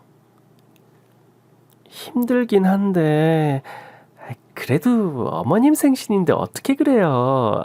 뒷정리할 것도 이렇게 많고요. 너는 애가 별 걱정을 다 한다. 너 아니면 정리할 사람이 없을까봐 그래? 아휴, 저 큰애야, 얼른 좀 치워라. 앞에 치울 게 있으니까 작은 애가 마음이 쓰이나 보다. 얼른 작은 애 마음 편하게 쉬게 후딱후딱 치워. 그러나 하루 종일 시달린 데다 약도 잔뜩 오른 저는 더 이상 참기가 힘들었습니다. 제가 왜요? 그럼 누가 치워? 생일인 내가 치우랴? 아니면 네 시애비가 치우랴? 장 보는 것도 제가 했고 음식도 제가 했으니 치우는 건 동서가 해야죠. 에휴, 넌 그게 문제야. 오래만 하면 뭐하니? 결과물을 봐라. 네가 장 보고 요리한 거 결국 우리가 먹었니? 결국 작은 애가 사온 거 먹었잖아. 그럼 네가 무슨 도움이 된 거야? 결국 아무 일도 안 한 거잖아. 그러니 음식은 작은 애가 준비한 거고 뒷정리는 네가 해야 맞는 거지. 아니 어머님, 그게 무슨 말도 안 되는 소리세요. 그게 아니라도 너는 작은 애 손이 설거지나 하라고 있는 손 같으냐? 사람 구하는 일에 쓰라는 귀한 손이다. 너랑 같은 손이 아니라고. 어디 함부로 설거지를 시키려고 해. 안 그래도 내가 작은 애가 음식할 거라는 소리 듣고는 어이가 없었다. 너는 작은 애가 그런 소리를 해도 말렸어야지. 풀이라도 쓰다가 칼이라도 쓰다가 저 손 다치기라도 하면 너 작은 애 환자들한테 무슨 미안한 짓이니? 좀 생각을 하고 살아라. 왜 이렇게 생각이 짧아? 그 상황에서도 뒤로 빠져 아무 말도 못하고 있는 남편이나 은근히 시어머니 말에 동조하는 표정인 시아버지도 화가 났지만 당연한 소리라는 듯 피식 웃고 있는 동서는 정말 얄밉기 그지 없었습니다. 어머님, 아무리 그래도 이건 아니죠. 동서가 지금 의사로 여기 와 있는 거예요? 며느리로 와 있는 거잖아요. 그러면 동서나 저나 똑같은 입장인데 왜 저는 부엌에서 나오지를 못하고 동서는 식탁에만 앉아서 공주 대접을 받는데요? 이건 너무 불공평하잖아요. 둘 다 똑같은 며느리예요, 어머니. 그러자 동서는 더 얄밉게 말을 받더군요. 어머 형님, 아무리 그래도 그건 아니죠. 어떻게 저희들이 똑같은 며느리예요. 저는 명문대 나온 며느리고 형님은 전문대 나온 며느리잖아요. 저는 전문직 의사 며느리고 형님은 아무나 들어갈 수 있는 회사에서 푼돈 받고 일하는 회사원이고요. 며느리 앞에 붙는 수식어가 달라요. 형님이랑 저랑 똑같다고 하시면 그동안 제가 한 노력이 너무 아무것도 아닌 게 돼버리잖아요. 어떤 마음인지는 알겠지만 좀 조심해 주세요. 그러게 말이다. 평생을 열심히 공부하고 일한 사람하고 너랑 어떻게 똑같은 대우를 받기를 바라니? 억울하면 너도 지금이라도 다시 명문대 가. 가서 전문직까지는 안 되더라도 월급 많이 주는 직업 가지던가. 그러지 못할 거면 입 다물고 시키는 일이나 해. 솔직히 네가 결혼 잘해서 의사랑 가족식이나 된 거지. 아니면 네 주제에 의사랑 겸상이랑 하겠니? 에휴, 영광인 줄 알고 감사해야지. 이 머리는 장식이야? 생각을 좀 하고 말을 해. 그러면서 시어머니는 제 머리를 몇 번이나 쥐어 박으시더군요. 저는 너무나 분해서 그러니까 그 잘난 의사 대접 병원에서나 받으면 되지. 왜 저한테 받으려고 하냐고요? 제가 동서 환자예요? 그러자 어머님은 벌개진 얼굴로 제 등짝을 세게 때리셨습니다. 너 진짜 눈에 뵈는 게 없냐? 어디 CM이 생일에 와서 큰 소리를 대고 대들어? 못 배운 걸 이렇게 티를 내. 그만 떠들고 얼른 설거지나 해. 깨끗한 네 대가리처럼 그릇도 좀 깨끗하게 만들어라. 황당해하는 저에게 동서는 너무 재밌는 이야기라도 들은 듯 깔깔 웃으며 어머님 너무 재밌으세요. 그럼 어머님이 형님 머리 때리실 때 청량한 소리가 나는 것 같던데 그건 형님 머리가 비어서 그런 거예요? 라고 했고 그 이야기를 들은 시어머님은 작은 애 배운 게 많아서 그런지 유머도 나랑 통하는구나 라면서 같이 웃으시더군요. 결국 저는 폭발해서 그대로 집을 뛰쳐나왔고 그날 설거지는 속 터지게도 남편이 남아서 다 하고 왔다고 하더라고요. 저는 남편에게 더 이상 참지 않겠다고 했고 앞으로 시댁 행사에는 참석하지 않겠다고 선언했습니다. 그 후로 몇 달간은 정말 시댁의 발걸음을 딱 끊었습니다.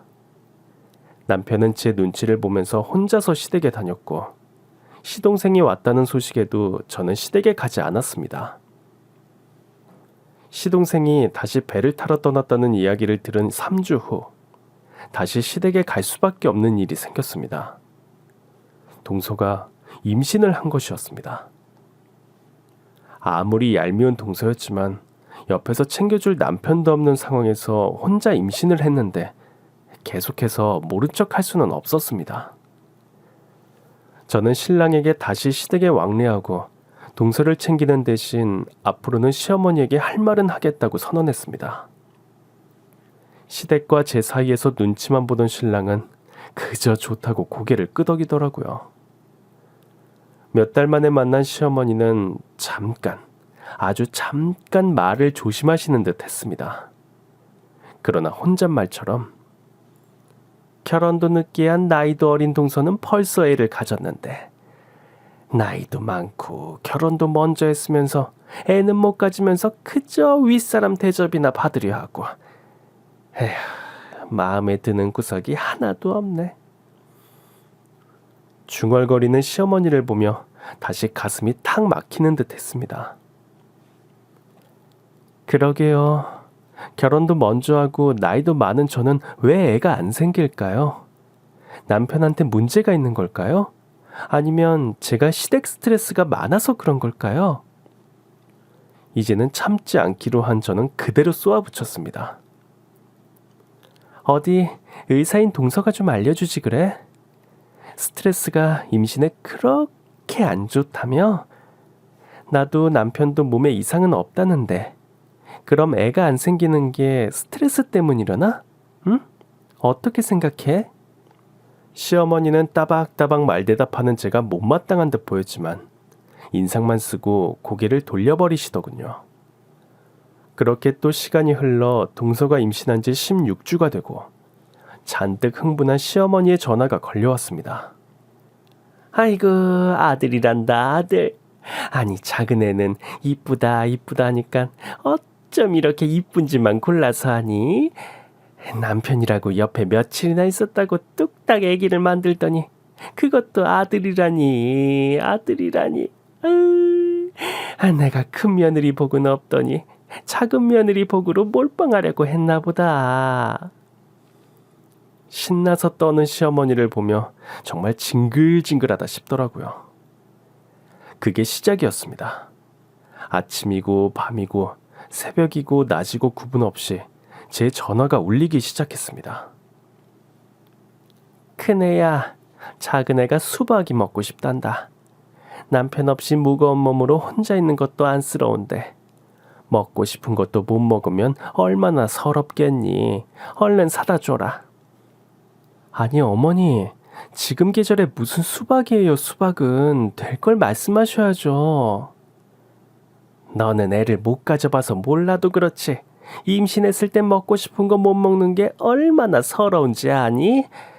네가 마음보를 그렇게 쓰니까 애가 안 들어서지. 또 어떤 날은 새우가 100마리쯤은 든 박스를 집으로 보내놓고는 작은 애가 네가 만든 튀김이 먹고 싶다는구나. 다행이지 뭐니. 이렇게라도 네가 쓸모 있어서 얼른 튀겨서 따끈할 때 가져다 줘라. 하기도 하셨죠. 생각 같아서는 수박이고 튀김이고 다 바닥에 내팽개치고 싶었지만 그래도 임신한 사람, 내 조카를 품에 안고 있는 사람이니 어쩌겠습니까? 다 덕을 쌓는 일이다. 다 나한테 좋은 일로 돌아올 거다. 그렇게 도 닦는 마음으로 챙겨주었습니다. 그러나 사람의 호의가 계속될수록 고마워하기는커녕 점점 더 뻔뻔해지더라고요. 어머 형님, 이거 국산 아니죠? 형님, 지금 제가 형님보다 먼저 임신했다고 심술 부리시는 거예요? 어떻게 이런 싸구려를 먹으라고 가져오실 수가 있으세요? 이거 제가 먹을 거 아니에요. 다 이 집 첫 손주가 먹을 거라고요. 또 어떤 날은 시어머니가 동서집으로 호출을 하기도 했습니다. 작은 애가 너무 힘들어서 병원도 못 가고 집에서 쓰러져 있단다. 당장 튀어와라. 내가 거길 왜? 하는 생각은 들었지만 아이 낳을 때까지만 참자 하는 마음으로 반차를 내고 동선의 집으로 갔습니다. 동선의 집에 도착해보니 동선은 힘이 들다며 잠들어 있었고 시어머니가 부엌에서 저를 맞이하셨습니다. 작은 애가 힘들어해서 큰일이다. 이제 막달인데 아기 낳으려면 뭐라도 먹어야 될 텐데 어떻게 된 게 통 먹지를 못하네. 넌 나가서 장부터 봐와라. 우선 마장동에 가서 한우 툭불 제일 좋은 걸로 잘 보고 부위별로 사오고 노량진으로 가서 화로로 회칠만큼 팔딱팔딱한 거 그 중에서 크고 상처 없는 걸로 사와서 탕으로 끓여주고 아 그래 산낙지도 있으면 한 3kg만 사와라. 그것도 볶아 먹이면 좀 먹겠지. 그리고 상어 지느러미는 어디서 사야 하나. 송이버섯은 지금 철이 아닌가? 그래도 남대문 쪽 나가보면 아직 남은 거 있을지도 모르니까 가서 한번 쫙 둘러봐라. 옛날 임금님도 저렇게는 다양한 고급 재료를 한 번에 상에 올리지는 못했을 것 같은데 의사 며느리가 귀하긴 귀한가 보다라는 생각이 들더군요. 우선 알겠어요. 지금 말씀하신 거 다 사려면 현금은 가져갔다가 모자라면 곤란하니까 카드로 주세요. 그러자 시어머니는 세상 희한한 소리를 들었다는 듯 저를 쳐다보더군요. 카드? 넌 네 동서한테 먹일 게 아까워서 그게 몇 푼이나 된다고 나한테 돈을 내라는 거니? 넌 도대체 시집와서 한 게 뭐가 있다고 이럴 때 돈 얘기까지 해? 네가 이러니까 하늘에서도 복을 안 주시고 애가 안 생기지. 사람이 마음을 크게 써야 삼신 할머니도 감동해서 아기를 점지해 주시는 거라고 몇 번을 말해야겠니? 너는 맏며느리가 돼서 시집 온 지 몇 년이 됐는데 아기도 안 생기고 소박 맞을 뻔한 거. 복덩어리 작은 애가 먼저 임신을, 그것도 아들을 임신했으니 내가 참고 있는 것도 모르고 어떻게 감사할 줄도 모르고 거기서 돈 이야기를 해. 저는 정말 어이가 없었죠. 어머니, 지금 말씀하신 거 좋게도 100만 원은 넘어요. 100만 원? 200만 원도 넘을 것 같네요. 그런데 그걸 왜 제가 사요? 동서가 임신해서 좋으신 어머님이 내셔야죠. 거기다 복이요. 소박이요? 지금 제가 복이 없어서 마음을 곱게 안 써서 애가 안 생긴다고 그러시는 거예요? 도대체 몇 번을 말씀드려요? 애가 생기고 안 생기는 건 제 탓이 아니라고요. 거기다 소박이요? 자꾸 이런 식이시면 제가 아니라 어머님 아들이 쫓겨나요. 다시 한번 제 인내심을 바닥내신 어머님 때문에 결국 제 목소리가 커졌습니다. 그러자 시어머니는 제 목소리에 동서가 깨기라도 할까봐 놀라셨는지 손을 들어 제 입을 억지로 막으시더니 입을 잡아서 비틀어 버리더군요. 이년이 지금 뭐라는 거야? 어디서 큰 소리야? 귀한 애가 귀한 자손을 포태해서 품고 있는 집에서 이런 상스러운 년을 봤나? 어디서 큰 소리야 어디서? 도대체 네가 하는 게 뭐가 있다고? 뭘 하나 시켜도 고분고분한 게 없어. 주둥이만 나불거려 주둥이만. 결국 저는 어머님을 밀치고 동서의 집을 나와버렸습니다. 그러나 화가 난 건 저뿐이었을까요? 다시 회사로 복귀한 제 핸드폰 문자 알림이 마구 울리기 시작했습니다. 마장동에서 50만 원, 노량진 시장에서 50만 원, 그리고 남대문 시장에서 100만 원. 제가 화를 내고 나오자 시어머니가 저희 남편에게 전화해서는 울고불고 난리를 쳤다고 하더라고요. 그러니 마음 약한 남편은 또 어머님이 시키는 대로 저희 카드로 장을 봐서 동선회로 갔다고 하더라고요. 화가 머리끝까지 난 저는 당장 동선회로 달려갔습니다. 산처럼 쌓여있는 재료들을 보고 한바탕 하려는데 신랑이 저를 끌고 나오더니 손이 발이 되게 빌더군요. 제발 여보야, 이제 막달이야. 재수씨도 자기 남편도 없이 혼자 배불러 오면서 얼마나 무서웠겠어. 이제 언제 아이가 나올지도 모른다는데 마음이겠어. 내가 봐도 이렇게 안쓰러운데 어머니 마음 또 오죽하시겠어. 그러니까 우리 마음을 넓게 가지자. 응? 어차피 재수씨 아기 나오면 출산 선물은 해야 했잖아. 그거 오늘 미리 했다고 생각하자. 응? 여보야 제발. 여보야 이왕 사온 거 좋은 마음으로. 응? 어쩌겠습니까. 제가 고른 것이 이렇게 착하기만 한 남편인 것을요. 저는 자기가 잘못한 것도 없이 그저 빌기만 하는 남편을 보고 정말 마지막이라고 생각하고 마음을 다잡았습니다. 남편 말대로 출산 선물 미리 했다고 생각하기로 하고요. 그리고 어차피 사온 비싼 재료들 동서 입에만 넣어주기 아까우니 저도 같이 먹어야겠다는 생각에 다시 남편을 따라 동선회로 들어갔습니다. 시모는 불퉁한 표정으로 앉아 계시다가 그래도 남편의 손을 잡고 들어오는 저를 보더니 조금은 풀린 듯 쳐다보셨습니다. 정말 네 심술은 어떻게 해야 할지 모르겠다. 하여튼 큰 며느리라는 게 저렇게 속이 좁으니. 됐고 얼른 음식이나 만들어라. 비싼 재료니 아무리 솜씨가 개판인 네가 해도 먹을 만은 하게 되겠지. 저요? 제가 왜 만들어요? 저 음식 못하는 거 아시잖아요. 왜 또 저한테 시키세요? 저는 못해요. 어머님이 하세요. 네가 그렇게 아내 버릇하니까 음식이 안 느는 거 아니야. 넌 그렇게 평생 요리 못할 거야? 그럼 여기서 누가 하냐? 다 늙어서 서 있기도 힘든 내가 하랴? 아니면 부엌에라고는 들어가 본 적도 없는 네 남편이 하랴? 아님 네 시애비라도 전화해서 불러봐. 다 늙어서 요리 한번 배워보라고 해. 에휴, 음식 하기 싫으면 놔둬라. 네 남편이 기껏 사온 재료들 다 썩혀버리면 되는 거지. 정말 무대뽀에는 답이 없더군요. 어이가 없고 화는 나는데 시어머니의 막무가내에는 대꾸할 말을 못 찾을 정도로 기가 막힐 뿐이었습니다.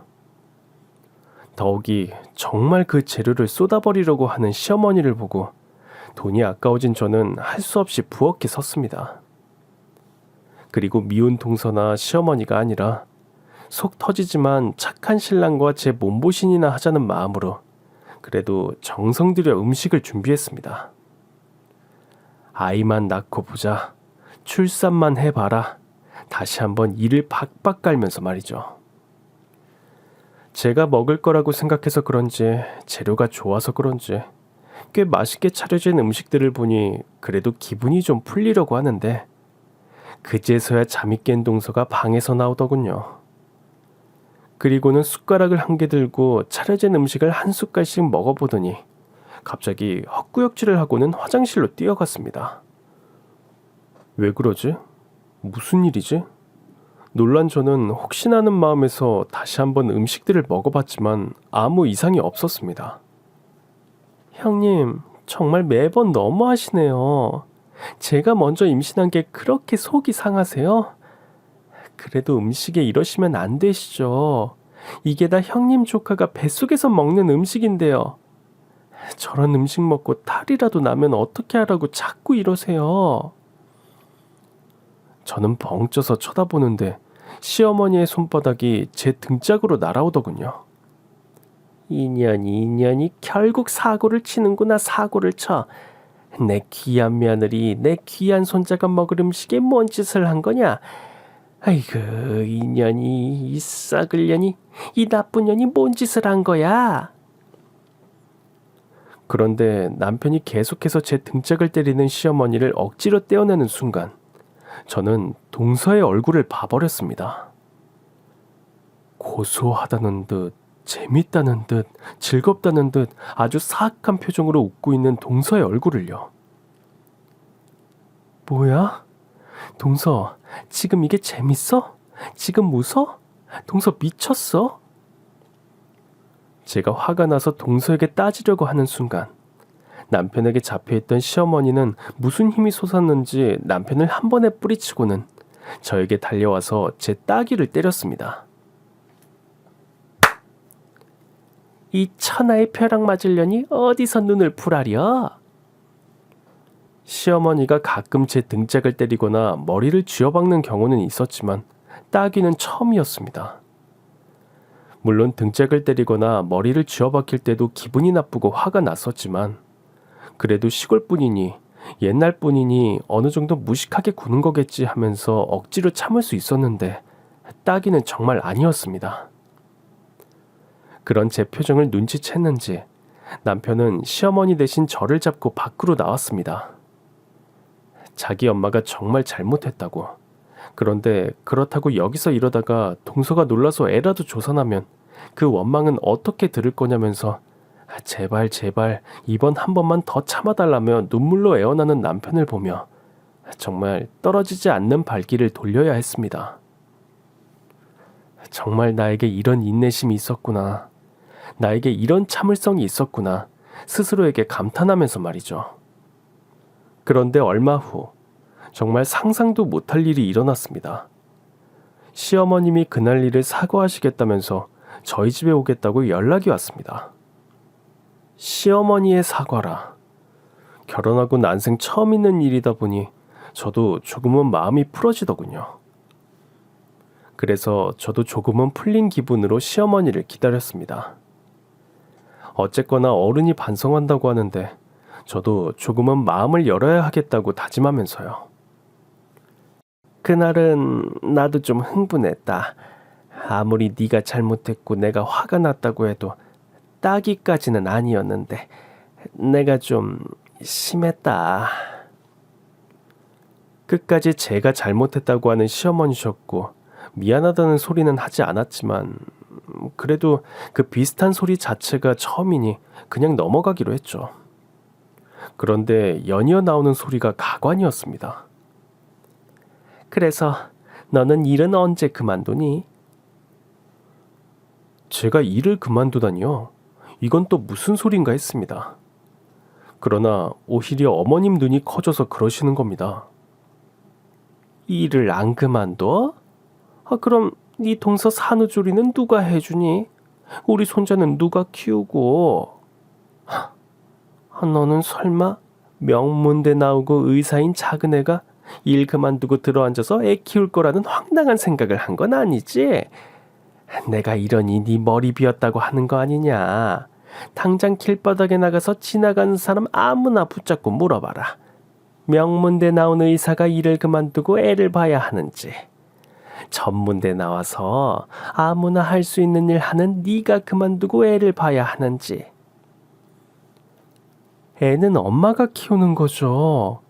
거기서 명문대가 왜 나오고 전문대가 왜 나와요?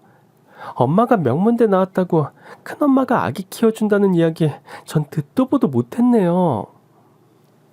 결국 시어머님은 진짜 미안한 마음이 들어서 사과를 하러 온 것이 아니라 동서가 낳은 아이 육아를 저한테 시켜야 하는데 그걸 안 한다고 할까봐 억지로 사과하는 척 저를 보러 온 것이었죠.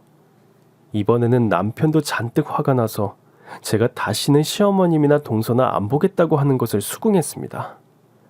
물론 동서가 출산한 병원도 가지 않겠다는 것도요. 자기도 이번에는 화가 많이 났으니 동서가 아기를 낳으면 어쩔 수 없이 병원에는 가겠지만 그 외에는 특별한 일이 있는 날이 아니면 가지 않겠다는 약속도 했고요. 그렇게 시간이 지나서 결국 동서의 출산날이 되었습니다. 너무나 귀하고 연약한 동서는 차마 진통 따위 경험하게 할 수 없다는 시어머니가 금쪽 같은 첫 손자의 사주를 좋게 하기 위해 받아온 날에 맞춰서 제왕절개로 아들을 출산했다는 연락을 해왔습니다. 그래서 저는 결심한 대로 병원에도 가지 않았냐고요? 아니요. 저는 동서가 아이를 낳았다는 소식이 들리자마자 바로 남편과 함께 병원으로 향했습니다. 그것도 동서에게 줄 선물을 제 가슴에 꼭 껴안고 말이죠. 그래, 네가 드디어 대가리가 좀 돌아가니? 어떠냐? 생각을 해보니 이제 네가 잘못한 걸 좀 알겠지?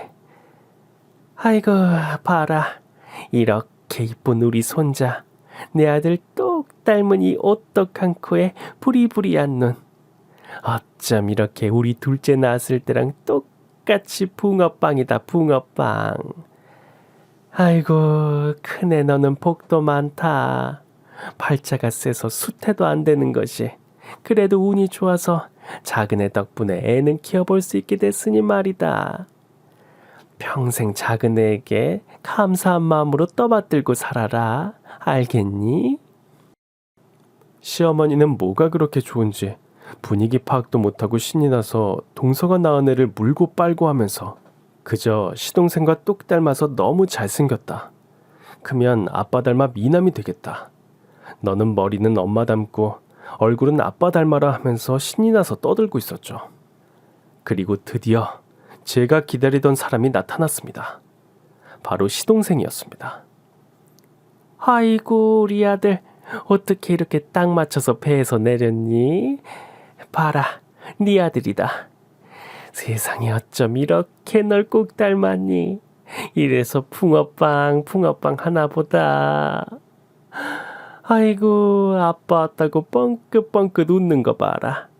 벌써 아빠 알아보는 걸 보니 엄마 닮아서 똑똑한가 보다. 얼른 와서 좀 네 아들 안아봐 얼른.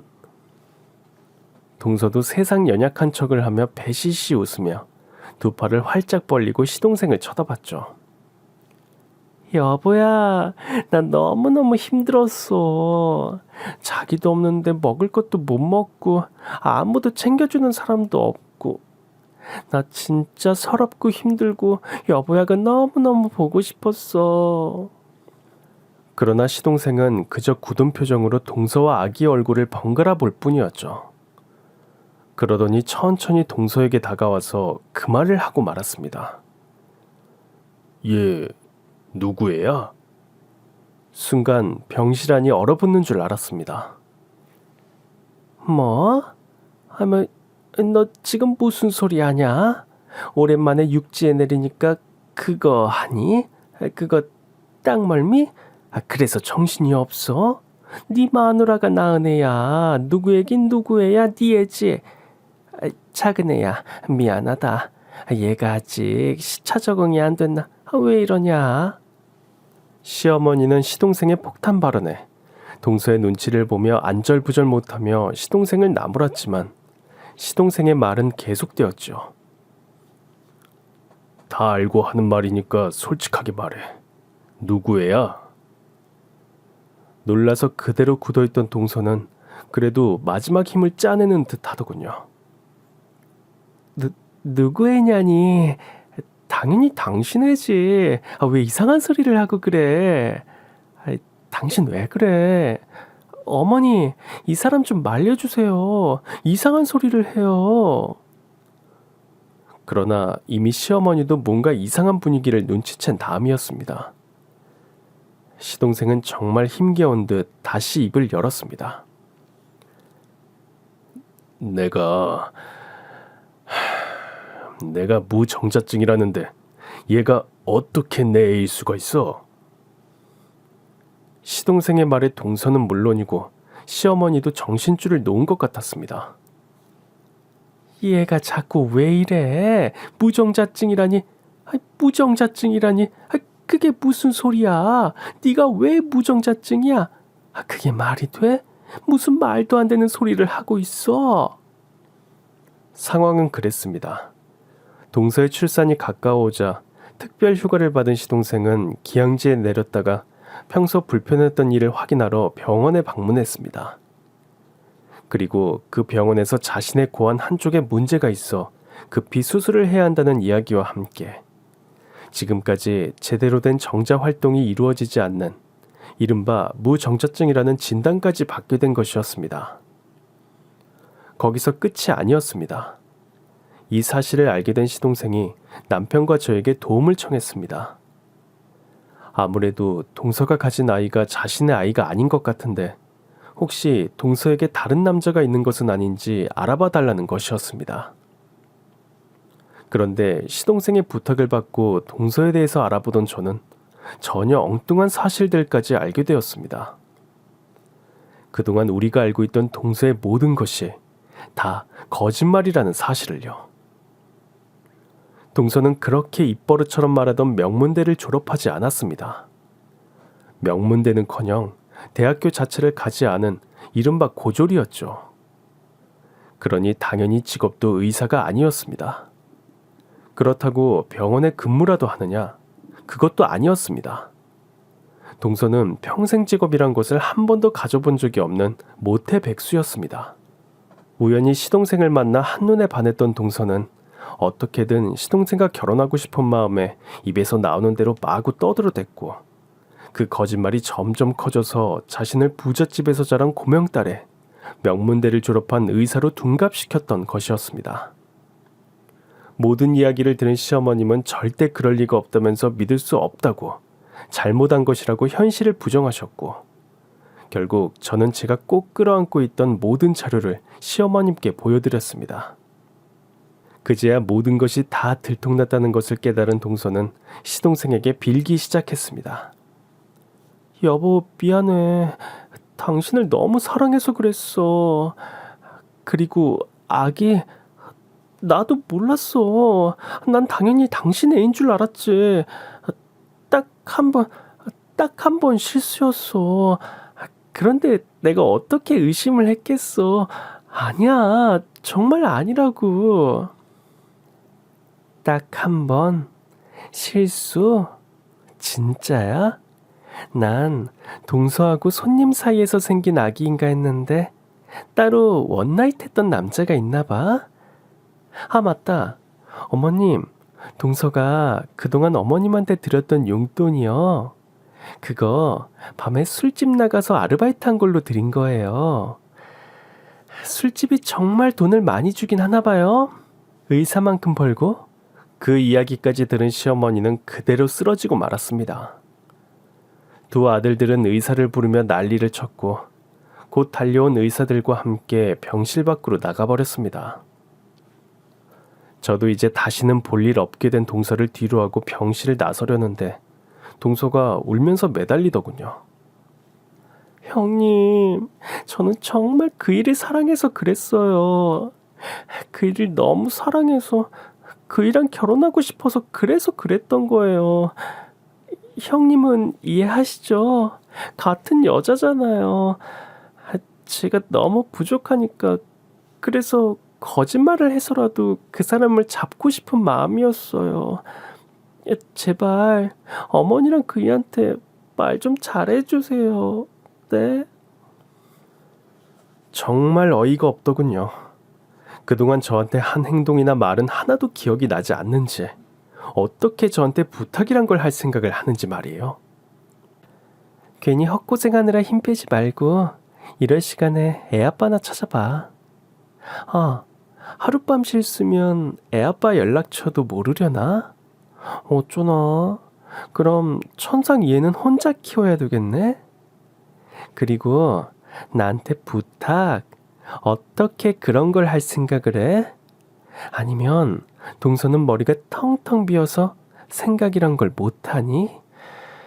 잘 알아둬. 이런 걸 권선징악, 인과응보라고 하는 거야. 알았냐? 이 걸레로 쓰기도 아까운 버러지 같은 년아. 다시 한번 내 눈에 띄면 재활용도 못 시키는 음식물 쓰레기통에 처박아 줄 테니까 조심해라. 그리고 그 순간 악을 쓰며 저에게 달려드는 동서의 뺨까지 때리고 미련 없이 돌아섰습니다. 물론 그 후 모든 사실을 알게 된 시어머니가 눈물을 흘리며 자기가 잘못했다며 제발 용서해달라고 사과했지만 어떻게든 다시는 볼 생각이 없습니다. 남편과의 이혼도 진지하게 고민했지만 그때쯤 저에게도 아기 천사가 찾아온 것을 알게 되었기 때문에 한 번의 기회를 더 주기로 했습니다. 대신 남편도 시댁과는 발걸음을 하지 않겠다는 전제로요. 그래도 저에게 온 아기가 아들인 건 알려드렸습니다. 그렇게 노래를 부르던 아들, 그것도 장손이 곧 태어난다는 것을요.